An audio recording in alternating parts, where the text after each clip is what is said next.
बिजनौर जिले की नगीना तहसील के मदपुरी गांव की ग्राम सभा ने अपनी प्रधान कर्मजीत कौर के मार्फत एक रीट याचिका दायर की थी। इस रीट याचिका के साथ निर्वाचित प्रधान के पक्ष में ऐसा कोई प्रस्ताव संलग्न नहीं था जिसमें उसके पति इस रीट याचिका के लिए अधिकृत किया गया हो। रीट याचिका के साथ प्रधान पति यानी कर्मजीत कौर के पति सुखदेव द्वारा एक हलफनामा लगाया गया था। इस पर इलाहाबाद उच्च न्यायालय ने भड़कते हुए कहा कि इस प्रकार की दखलंदाजी राजनीति में महिलाओं को आरक्षण देने के मकसद को कमजोर करती है। महिला प्रधान के पति द्वारा दायर की गई रीट याचिका को खारिज करते हुए न्यायमूर्ति सौरभ श्याम शमशेरी ने कहा कि उसका ग्राम सभा के कामकाज से कोई लेना देना नहीं होता है। अब जब मामले को इतना प्रकाशित किया ही जा रहा है तो अब बात इसी प्रधानपति शब्द पर विस्तार से करते हैं।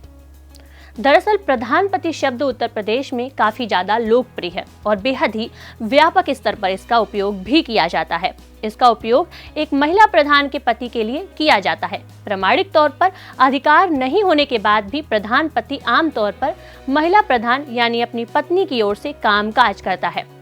महिला प्रधान के पति न होने की स्थिति में ससुर या अन्य घर के कोई पुरुषों द्वारा भी ये कार्यभार देखा जाता है।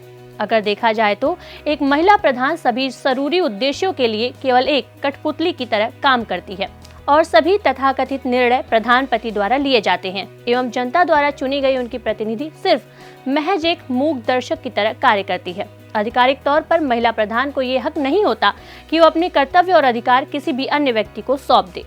जैसा कि हम सभी को पता है कि जैसे ही महिला शब्द का इस्तेमाल होता है उसके साथ कई सारी चुनौतियां भी देखने को मिलती है। कुछ चुनौतियां समाज की होती हैं तो कुछ खुद के द्वारा बनाई गई होती हैं। किसी महिला प्रधान को प्रधानपति की जरूरत पड़ने का एक मुख्य कारण उनकी शिक्षा भी है। महिला प्रधान का शिक्षित नहीं होना भी उनके कार्यभार में रुकावट होता है, जैसे अधिकारों और कर्तव्यों की सही जानकारी न होना, अपने ग्राम के लिए क्या उचित है क्या अनुचित है इसका सही निर्णय न ले पाना, सरकारी सेवाएं जो ग्राम के हित में हो या कागजी लिखा पड़ी इन सब की समझ न होना। अब अगर आंकड़ों पर नजर डालें तो यूपी में अभी भी लगभग 80% महिलाएं पंचायत में केवल मुखौटा बनकर रह गई हैं। देश भर में पंचायत पर काम कर रहे तीसरी सरकार के संस्थापक डॉक्टर चंद्रशेखर प्राण बताते हैं, अगर हम 25 सालों का इतिहास देखें तो पंचायत में महिलाओं की भूमिका में बहुत तेजी से बदलाव देखने को मिला है। 20% महिलाएं भी अगर पंचायत की बागडोर खुद संभाले तो वो एक बड़ा बदलाव कर सकती हैं। प्रधानपति की जरूरत होने की एक ये भी वजह देते हुए सुना जाता है कि उनकी सुरक्षा को लेकर। जी हाँ, आरक्षण की वजह से नाम की बस महिला प्रधान होती है। अधिकांश मामलों में काम से उनका कोई लेना देना नहीं होता। ब्लॉक स्तर की मीटिंग में जरूरत पड़ने पर महिलाओं को खानापूर्ति के लिए ले जाया जाता है और ये बात लगभग ब्लॉक स्तर के सभी अधिकारी जानते हैं, पर इस पर कोई कार्रवाई नहीं होती है और अगर किसी ने सवाल किया भी तो सामने से जवाब आना सामान्य होता है कि महिला सीट थी इसलिए उन्हें खड़ा कर दिया गया, वो अकेले कैसे आ जा पाएंगी, उन्हें साथ में लेकर जाना पड़ेगा। पंचायत में 35 तरह के काम होते हैं जिसे एक महिला कैसे संभाल सकती है।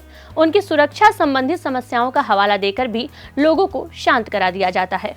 इसके अलावा अभी भी कई ऐसे गांव हैं जहां महिलाओं को अपनी बात रखने का अधिकार तक नहीं है, तो ऐसे में बाहर निकलकर कार्य करना बेहद चुनौतीपूर्ण हो जाता है। ऐसे में पुरुष मानसिकता के हावी होने की वजह से भी महिला प्रधान चाहकर भी बाहर निकलकर अपना कार्यभार नहीं संभाल पाती।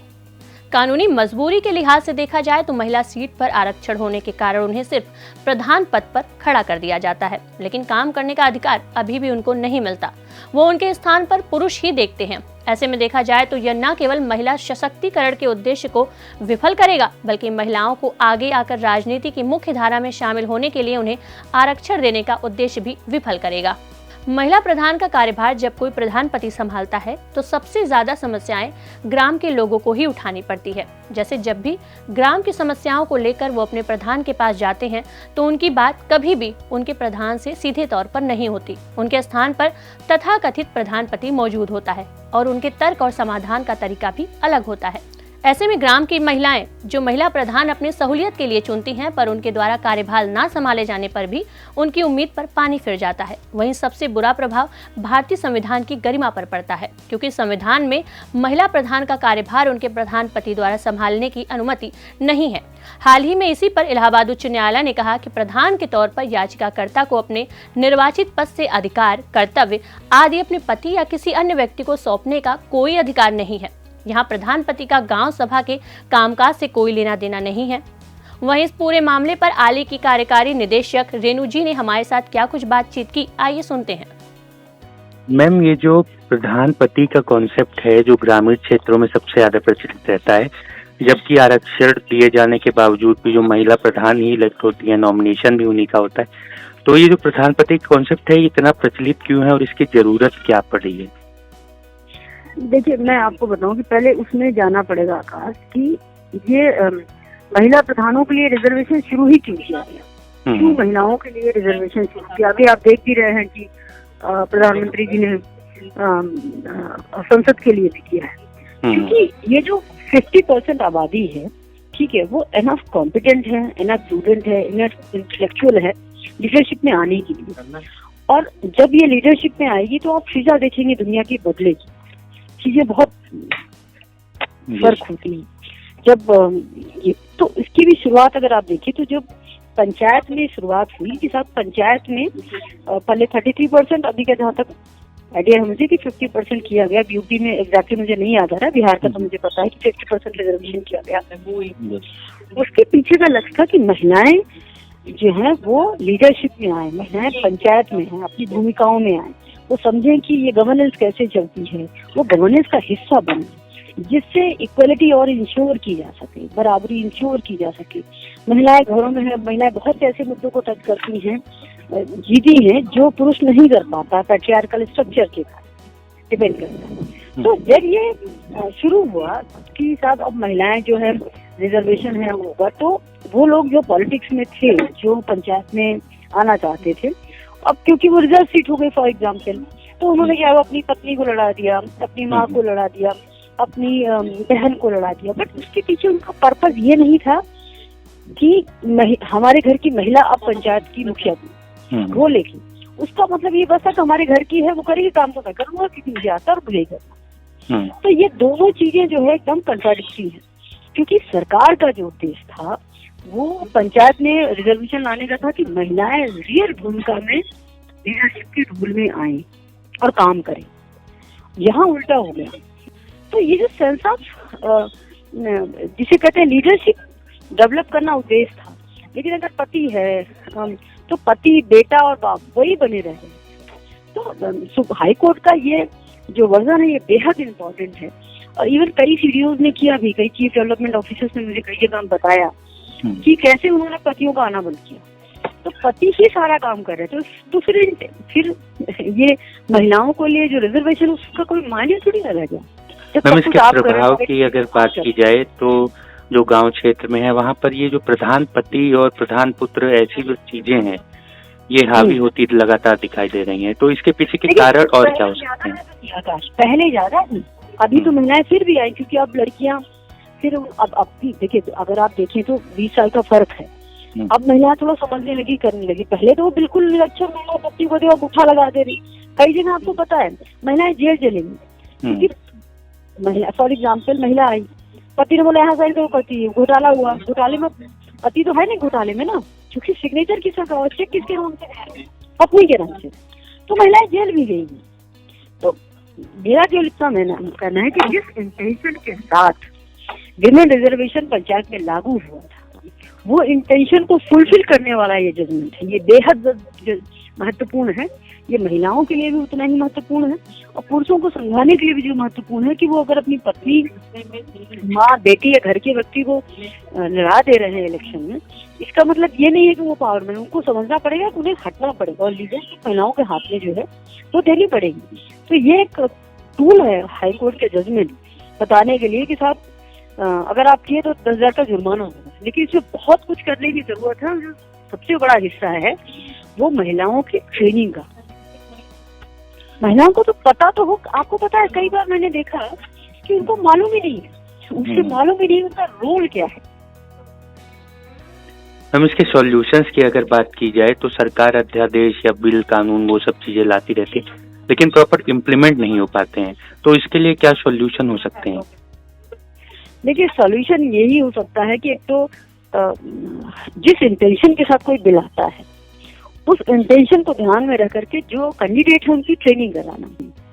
yes. और वो समझे भाई ये रोल निभाना पड़ेगा, सब चीजें बेहतर होंगी, तब एक्चुअल पर्पस जो है महिलाओं का पंचायत में आने का, जो मुखिया बनने का, जो जिस पर्पस के साथ ये रिजर्वेशन शुरू होगा, तब रिजल्ट होगा, तब साल होगा, और तब वास्तविक बराबरी भी आ पाएगी जिस सोच के साथ ये रिजर्वेशन लाया गया है।